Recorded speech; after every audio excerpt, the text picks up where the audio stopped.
Hi, everyone. An official welcome now to our fifth grade band information night, part two. This is the sequel to last night. Welcome back. If you saw the show last night and wanted to come and see it again, here we are. We're glad you took the time out of your schedule tonight to find out a little bit more about fifth grade band. We want to start by introducing our enthusiastic and fabulous team of fifth grade band teachers. I'll start with myself. My name's Keith Holder.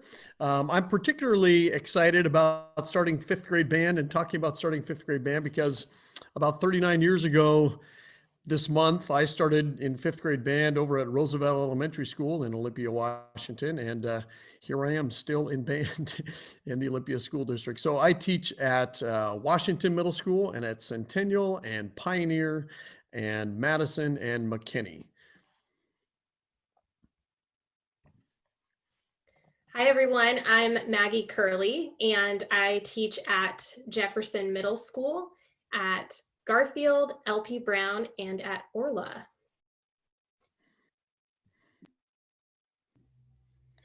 Hi there, I'm Jessica Ewing and I teach at Marshall Middle School, Hanson, McLean, Boston Harbor, and Roosevelt Elementary Schools, and I specialize on flute and trombone.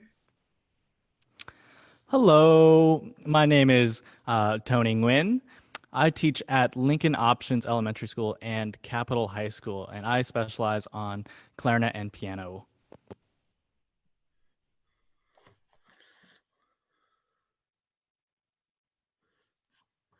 Okay, so tonight what we'll be talking about is we have 5 main points. Tony, if you can go to the next slide there. Excellent. So we're going to first talk about the benefits of being a band. We're assuming that you're at this webinar because there's something that piqued your interest. Maybe your child came home and told you that they saw a video from one of their band teachers in their class and they're excited about being a band. So we have to figure out all the details now. So what are the benefits of being a band? We'll talk about how band is going to work, particularly in our current remote learning and teaching environment. We'll have a look at the schedule, how that's going to work. Then we'll get down to some nitty-gritty details on if you are interested in band, how you're going to get an instrument, how you're going to get a book, how do you get all the supplies. And then once you've made the decision that this is something you want to be a part of, what do you do next? What are your next steps?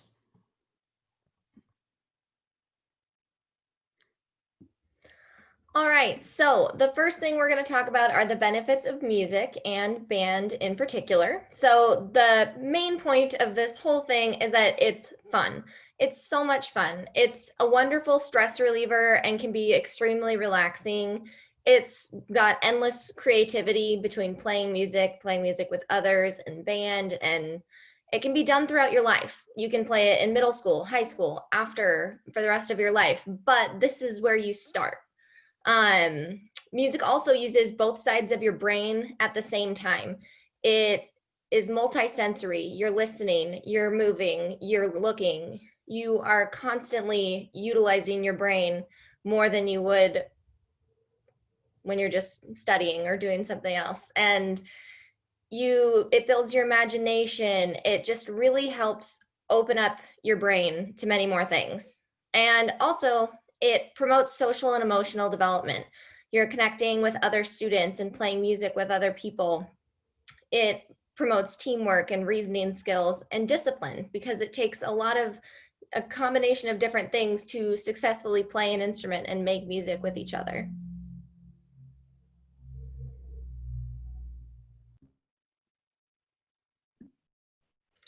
All right, so the big question I know many people have is how will band work, particularly in our current environment? So we will be offering our live classes on Zoom, and we will have classes by teacher. And also one thing that's really unique that we're going to be able to do this year that we're very excited about is we're going to have master classes by instrument. So you might have noticed when we introduced ourselves that each one of us specializes in one of the main beginning instruments that students learn to play. So all of the flute players would get to have a Zoom class with me as kind of one of our flute specialists. And so they would get instruction particularly on their instrument, which is really exciting. We have a great resource that comes with the book that students are going to use this year called Essential Elements Interactive. And this is an online portal that will allow students to hear professional soloists demonstrate all of the exercises in the book. It includes accompaniments performed by professional soloists that students can play along with when they're practicing at home. This portal also has a recording studio within it, so students are going to be able to learn to record and then send recordings to the teacher for feedback.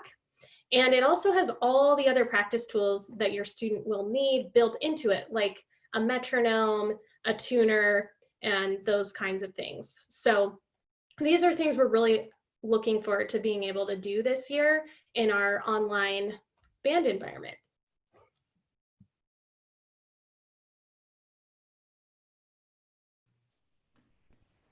All right.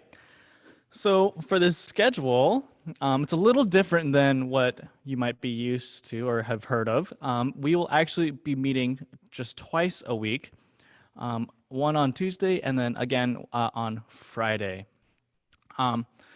Like Mrs. Curley mentioned, we have one teacher-based day and then another day on instruments. So the teaching days, the days with your home room, like your school teacher, would be on Tuesdays. And then students would see their specialists on Fridays.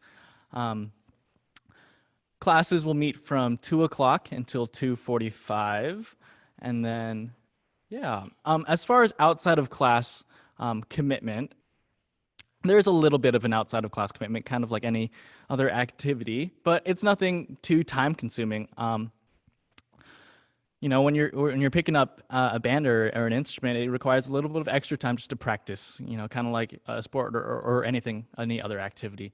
So we're not asking for, a whole lot. It's just something as simple as maybe 4 or 5 times a week, maybe 15, 20 minutes. So it's just like a little extra chunk of your day. But overall, the out of class commitment isn't, it shouldn't be a deal breaker. This week was a little funny. You might have noticed we did not meet today. But this Friday, instead of meeting in our instrument groups, we'll actually be meeting in our classrooms just to discuss any potential questions and whatnot.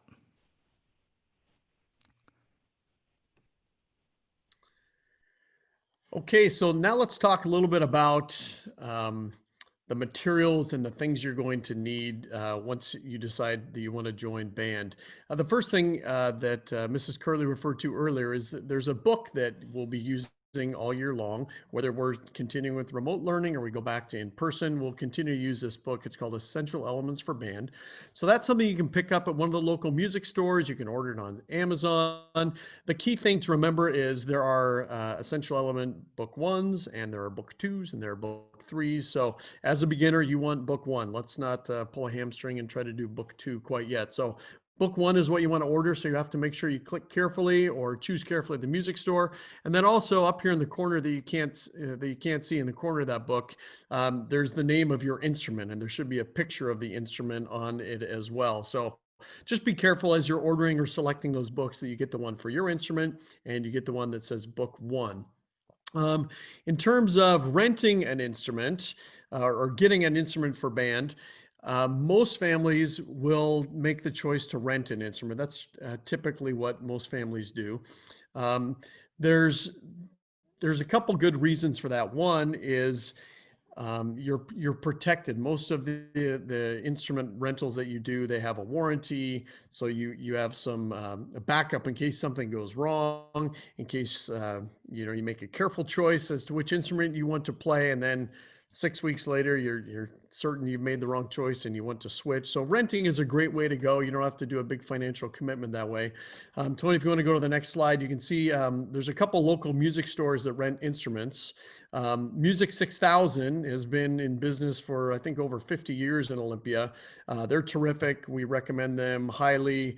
We're looking at a quick shot of their online rental system. So you can go online and rent. You can walk into the store and rent there.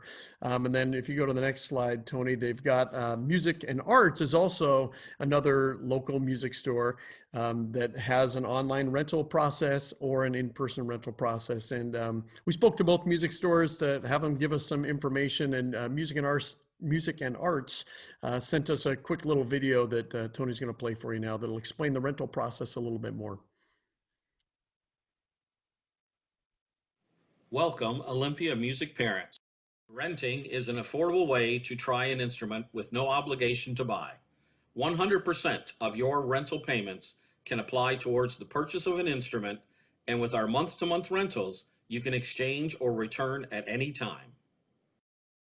Most instruments start at just $10 for the first month, and only $20 per month after that. Starting at just $5 per month, our liability damage waiver provides worry-free coverage of essential maintenance and allows for a free replacement instrument so that your child does not miss a beat. Sign up online at musicarts.com and choose from multiple delivery options, including contactless curbside pickup at your local store in Lacey, next to Heavenly Donuts, or ship directly to your home. At Music and Arts, we fill the world with over 250,000 new musicians each year. Go online now and keep the music going. So that explains a little bit more the rental process. And both the music stores are right over there by that Lacey Target, and Music and Arts is right next to Heavenly Donuts. And we are trying to work out some sort of cooperative arrangement and maybe rent a clarinet, get a fritter or something. We'll keep you up to date on details on that. You can see on the screen, there's some other options for finding an instrument as well. You do want to, anything besides renting, you do need to proceed with caution. Go slow and really sort of think about what you're doing. You can purchase a new instrument. Families do that sometimes. We'd recommend, if you see a deal online on eBay or something and you can find a new flute for $89.99, and oftentimes they're purple, we'd recommend steering away from those instruments because usually those deals are too good to be true. Those instruments are manufactured typically very sloppily and with parts and pieces and materials that don't hold up well to any musician, let alone a fifth grade musician. So we'd recommend staying away from those deals that look too good to be true. And you can also purchase a used instrument. That's a possibility, but again, you sort of need to know a little bit about what you're doing because it could look great in the pictures, but if keys are bent or valves are bent or the slide is bent on a trombone, something that looks great and shiny and new, and the person selling it could think it works, and you might be in for a couple $100 repair bill. So just proceed with caution on those. I think all four of the teachers would be happy to give you some input on that if you had a particular link you were looking at. The other thing, a lot of families will have family and friends, older brothers and sisters, aunts and uncles, parents that may have an instrument from the attic or underneath a bed that's been there for the last 20 years. Again, just make sure you get that instrument checked out. You can take it into Music 6000 has an on-site repair person, and they'd probably be happy to look at that for you. Or again, ask some questions of your band teacher to try to figure out if those used instruments will work. And then last thing I'll tell you about getting your supplies and materials for band, particularly the instrument. If that feels overwhelming to you in any way, financially, if it's just not a good time, we know there's a lot of families that are in sort of difficult financial positions right now. So if that's you, no problem. We can help out with that. There's a small stash of school district instruments that we can let you use this school year. So if that's the case, please, again, feel free to reach out to your school's band teacher, send them an email, and we can get that taken care of. So we don't want that to be a barrier to anyone for participating in band.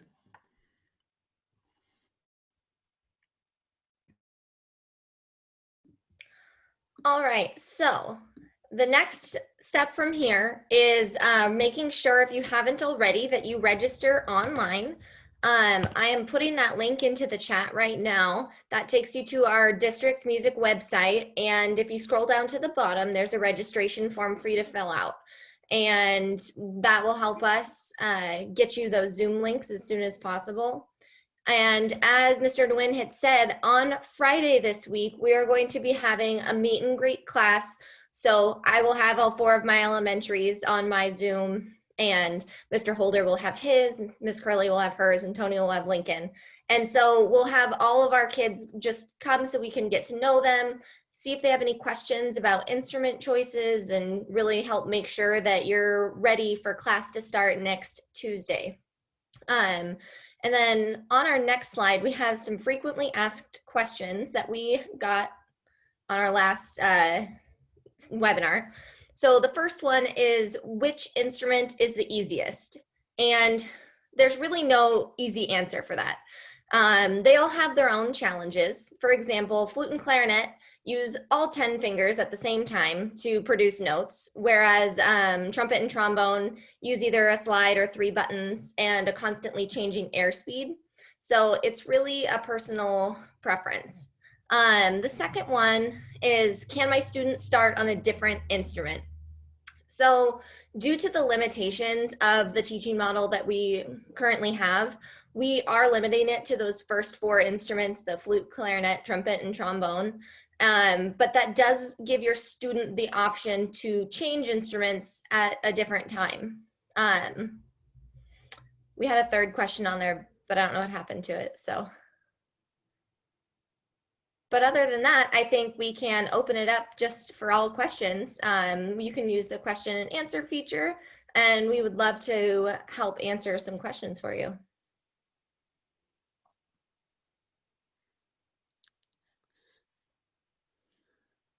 We already had one question typed in the question and answer. We did this last night too, just to make sure that we're communicating right. If you want to, maybe someone type another question in there, or check the chat, make sure it's working.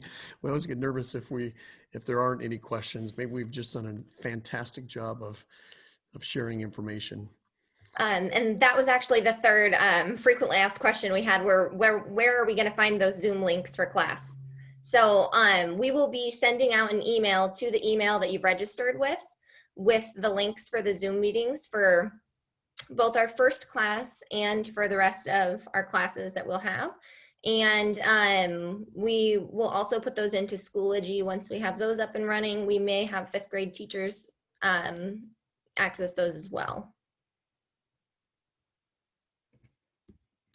So first question that we have here, what's the difference between trumpet and trombone when it comes to learning them?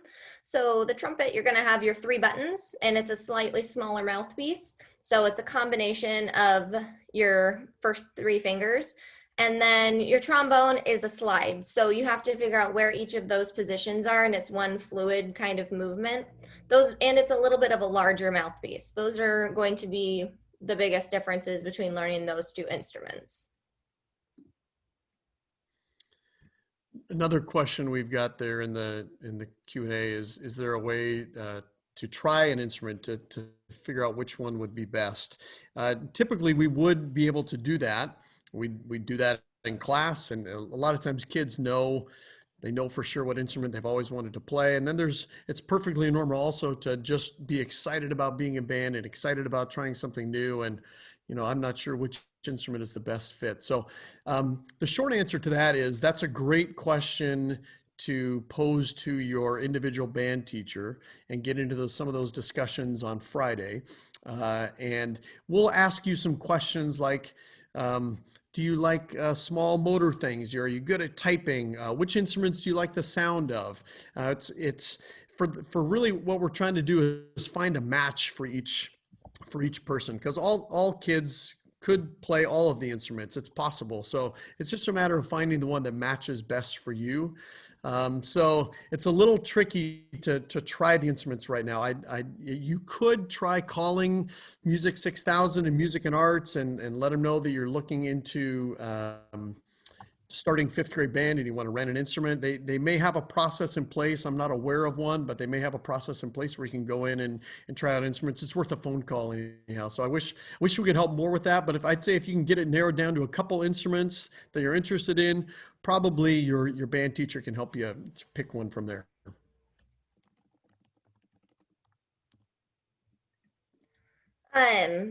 Another question here, what kinds of musics will students be learning, and what are some examples? So just to start off the bat there, we start off with many popular songs that you may have learned as a child. So Mary Had a Little Lamb, we've got, you know, Shoe Fly, all kinds of those songs are going to be what students learn on. Hot Cross Buns, everyone's favorite.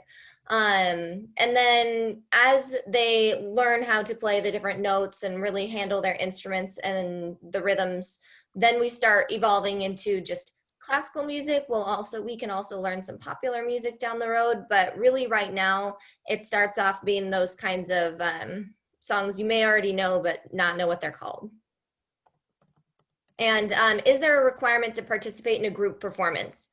So right now we don't have any group performances because we aren't meeting as a group, but in the future there will be concerts, and concerts are how students get to show you what they've been learning. It's their final exam, if you will.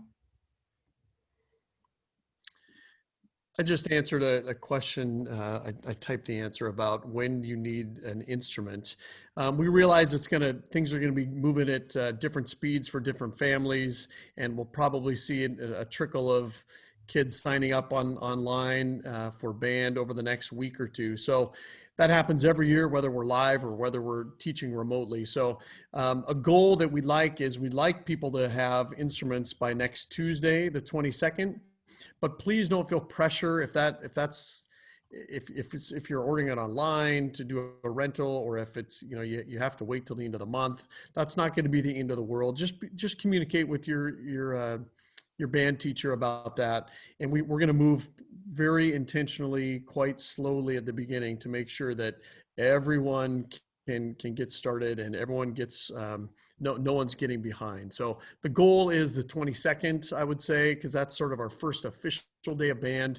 But you'll have plenty of opportunities to do the beginning activities after that also. And also, one of the really cool features that Miss Curley found out today is that we have access to those first 6 pages of the book to help get kids started while they are still waiting for your book to arrive. So if your book arrives late, that's okay. We're still going to be able to get started together.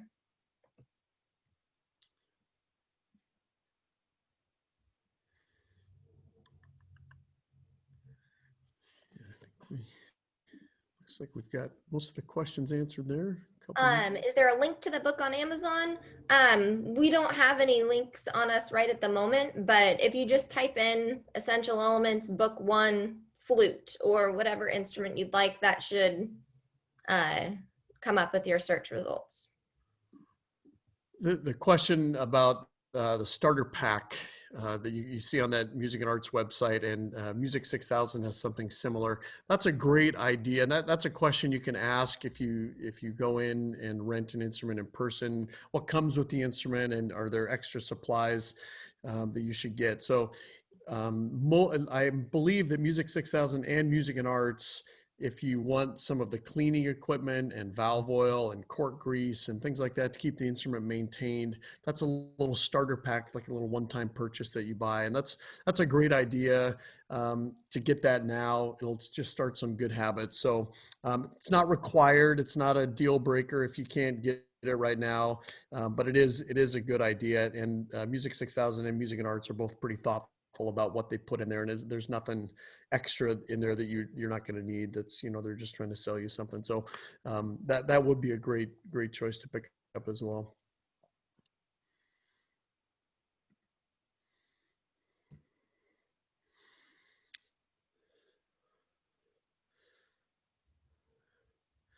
Okay, looks like the question stream has slowed down a little bit. So I'd say we'll hang on for another minute or two here. If you have additional questions, feel free to type them in the Q&A. Looks like, did we get the right link? That's it. If you're playing flute, that's the right link. You just got to make sure you choose the right instrument. Yeah. So we really do thank you for taking the time tonight to join us and find out a little bit more about fifth grade band. And Mrs. Ewing went over with you the steps, the next steps. And essentially what you're going to be doing is, if you're interested in band, you can just head on out to the school district website, fill in that Google form, And then your next step is you'll receive a link for band on Friday, where you'll be meeting with your individual band teacher, and we'll answer all the questions from there. And don't worry, we're going to go slow. This is going to be a ton of fun if you decide you want to do band, and we'll be here to help you along the journey. So thanks again for taking the time tonight, and feel free to type a few more questions in the chat, but we're going to let you go if you've got all the answers you need. Thanks a lot for joining us tonight. And we did just get a question. Someone arrived late. Yes, we are going to be publishing the recording of this on, is it our district music page? I think that is right. There's if you go to the district music page, the way it's a little confusing how to get there, but if you go to the district homepage and then you click on academics and you scroll down, that's the fastest way to get to the music page. And then you just click on 5th grade band information. So we'll try to make the path obvious. That I posted for registration in the chat too. Oh, okay. So yeah, that's in the chat. That link is there too. Perfect. I'll post it again just in case anyone didn't get it. Yeah, my guess is it might not be until, it might be a day or two before we get this presentation up on the website. We don't have the power to do that, but we'll ask first thing tomorrow. We'll see. The technology people are a little busy right now, so hopefully they'll get that up there for us quickly. I'm going to turn off the recording. Is that okay? Probably. It looks like everyone's starting to hop off. Okay.